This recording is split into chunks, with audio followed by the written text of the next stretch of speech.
si ano si Pidge, kung sino pinaka-skilled na rider na mga kasama natin dito. Onak pa din, no?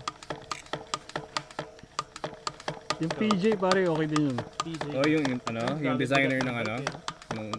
Ang bilib ako doon kasi grabe, kahit ilang semp lang puta, walang, hindi bumababa yung confidence. Oo. Nung nagpapis kami, siya yung pinakauna eh, biglang, umpisa pa lang gumagano. Gulong. Ang layo na kasi, biglang pagkita namin gumagano ganun. Parang kita mo sumemp lang. Talaga siya. Pero hindi siya takot ko, una pa rin. Kaya yung gamit niya yung Iron Horse na yun. Oh. Parang malit sa kanya yun. Hindi, tama lang naman. Pero bigat, super. Bigat ba? Oo. Pantayin mo na yung goma. 37 siguro yun. Kunanin mo muna yung goma. Inakyat niya yung ano. Eh yung ano, yung isolate niya. Hindi niya Kaya ginagamit. nga, ikaw, hindi mo ginagamit.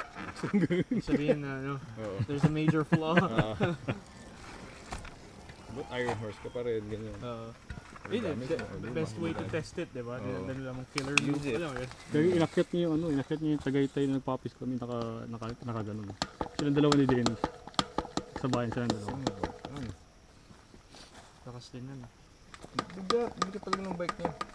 Saka si Miguel Martinez. Mas mabigat pa kaysa dun sa ano ko yung Top KHS 5 ko daw dati. yun eh. Sino? Si Miguel Martinez. Talaga? Damn, kaya pala. Top 5? Yung ba yung naka-ano?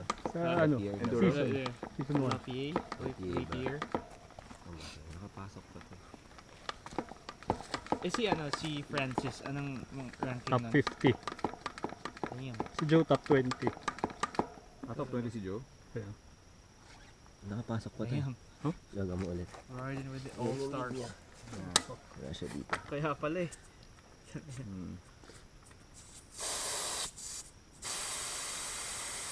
that why he's loud?